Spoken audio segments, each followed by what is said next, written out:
Good morning. Living out here has its disadvantages, and I'm gonna explain that. For one, my hair. It's greasy.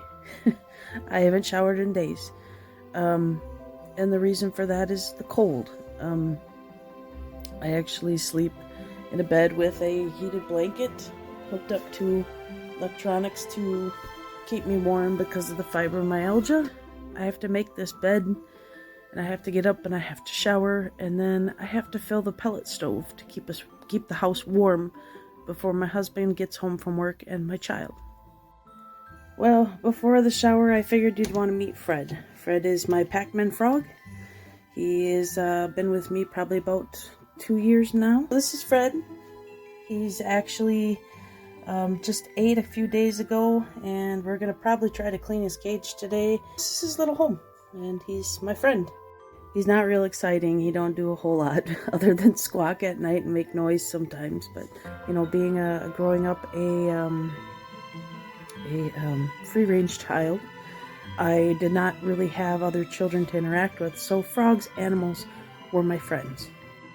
Yay! Shower's complete. Most percent of the time, because of the cold out here, my hair does not stay out. I put it in a head cap or a stocking cap. And because of the cold and the floor being cold, I am constantly putting my slippers on, which are going on right now. The floor gets quite cold.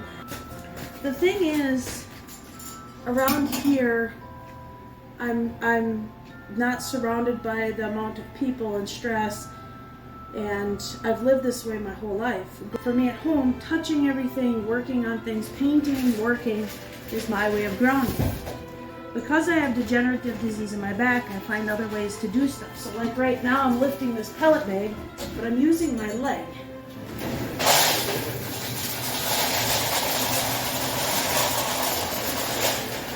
But I'd rather live this life out here than anything else. And filling the pellet stove is one of my things that I enjoy doing. And just like when you feed the cows grain, we have a scoop, except it goes into the pellet stove. And this varies. It can last all day pretty much. So if I do have a spell, it can run quite a while before I have to fill it. Has it run out? Twice. Another thing, because of the cold temperatures, I've had to come up with a way to keep the house warm. So to insulate the windows, I had bought Velcro and tarp plastic, and I cut it to fit and put Velcro on this, and this keeps you want to have that space between the window and your inside of your home, so that way you don't get cold. So I had come up with that plan. I didn't know how else to do it because plexiglass is very expensive when these tarps are only like $8. So I find ways to survive out here. I like it out here. So because I'm low on pellets, I have the bag sitting here on the porch. Usually it's flat, I grab it, and I throw it up over my shoulder, and in it goes. I'm used to doing things this way. I have my whole life. So now I'm getting ready to go outside. And it's cold out. I would say it's probably 15 degrees outside today, maybe 20. I don't know, it's supposed to be warming up, so hopefully it won't be as bad, but the head caps are going on because I'm not going outside in the cold without my ears protected.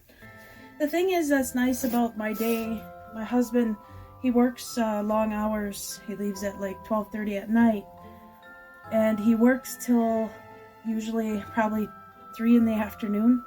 The thing is that the hours are so long because he has to drive to work, and that is over an hour and a half away. And the reason he does that job is for the insurance to cover my therapy, and in return I do everything I can here at home, so he don't have to.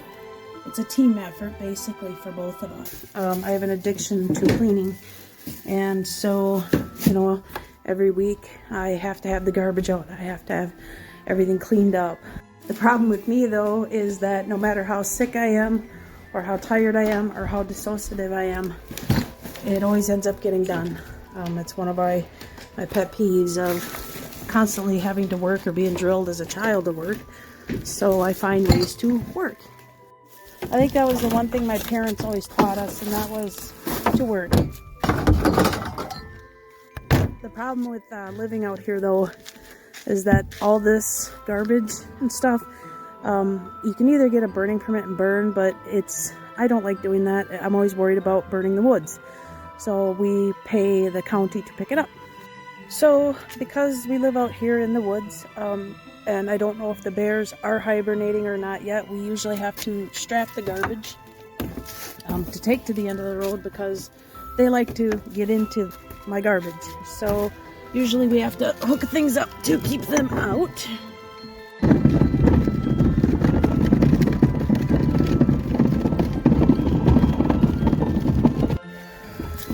It's a long walk. You live out here, it's not easy. And I enjoy it because I trust the animals more than I do people. I'm able to handle out here better than being in a town or something, you know. We also heat our home with a heat pump. So that's just what this is here. And the heat pump can usually handle till it gets to be about 15-20 degrees. Then you have to start running the pellet stove, so there's a secondary heat source, so that way it ain't running so long. It used to be, we used to cut wood just to heat our home. That's how we had lived for 14 years of our marriage. And it became difficult, especially with the DID, because there were days where I could do stuff and then days that I couldn't do stuff, and that got complicated.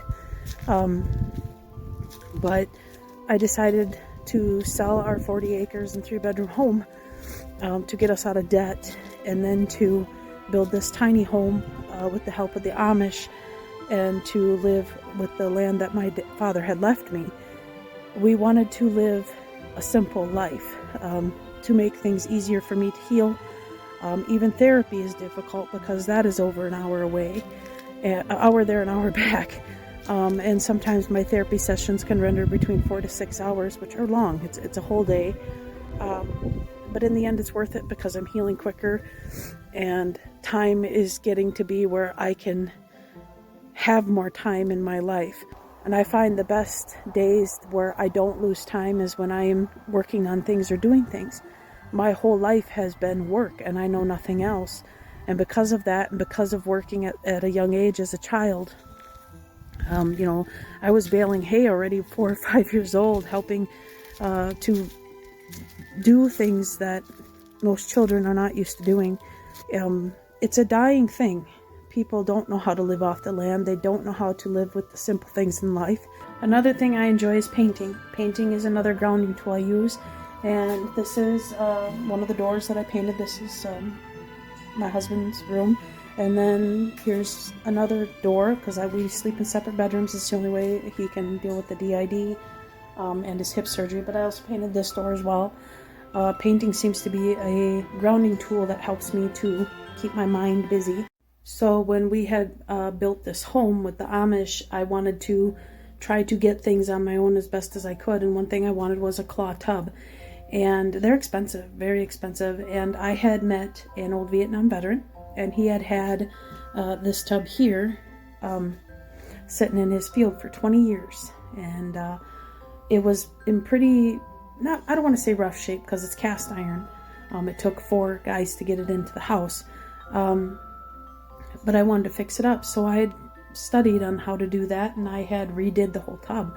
I had paid $100 for, I think it was more, I think it was like $125 for it, but compared to $3,000, that's how I made do. That's how we save our money. So I had some ask me, do I sell my artwork?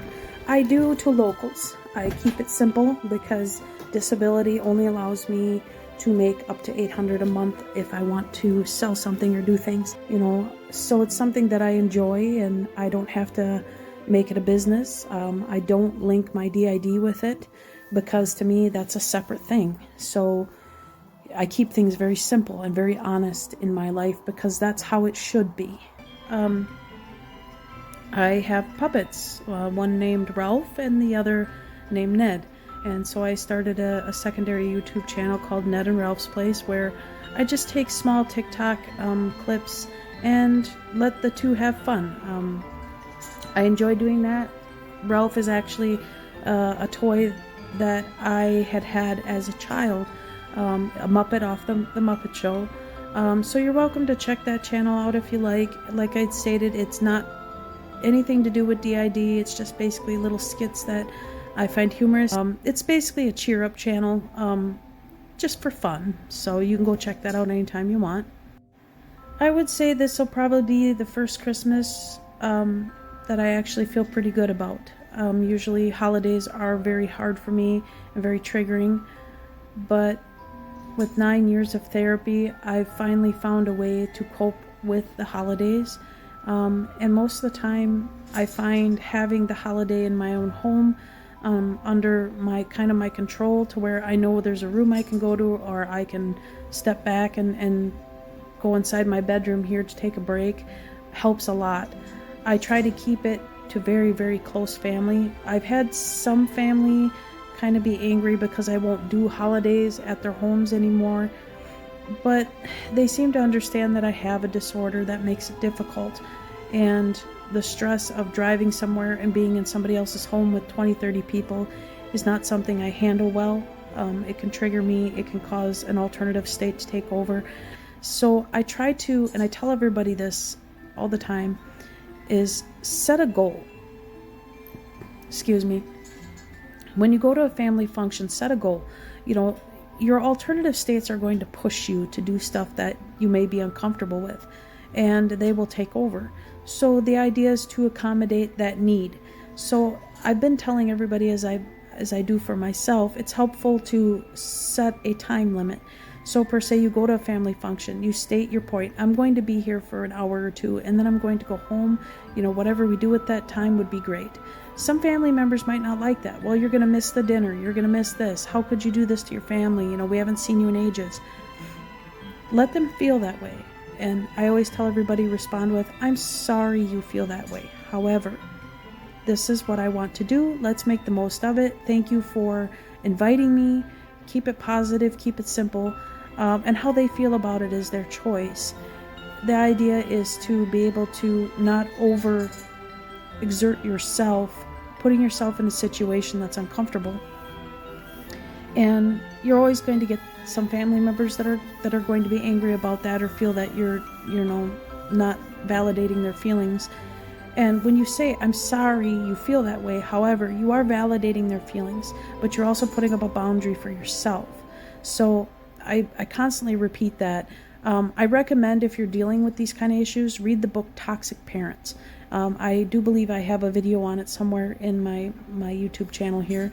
It has skills and ways to speak to help you to set boundaries. And with a dissociative disorder, boundaries is crucial to keep your dissociative disorder under control. If you just let everybody control your life, then it makes it difficult to get through some of these difficult times, especially during the holidays. So I guess that's all I pretty much have. I had 4 or 5 people kind of ask me, can you do a video about your life a little bit more and about yourself? And I thought, okay, I'll crack down and do that. I'm still going to try to do more educational content. I want to get into some aspects of some of the stuff and the misinformation that's being spread. So I hope that your Christmas is filled with love and boundaries and safety. And remember that if you can cross a hurdle of getting through your childhood and abuse and physical abuse, you can get through these holidays. Be strong. Have your support team and boundaries set. And that's all I have. Love you guys. Bye.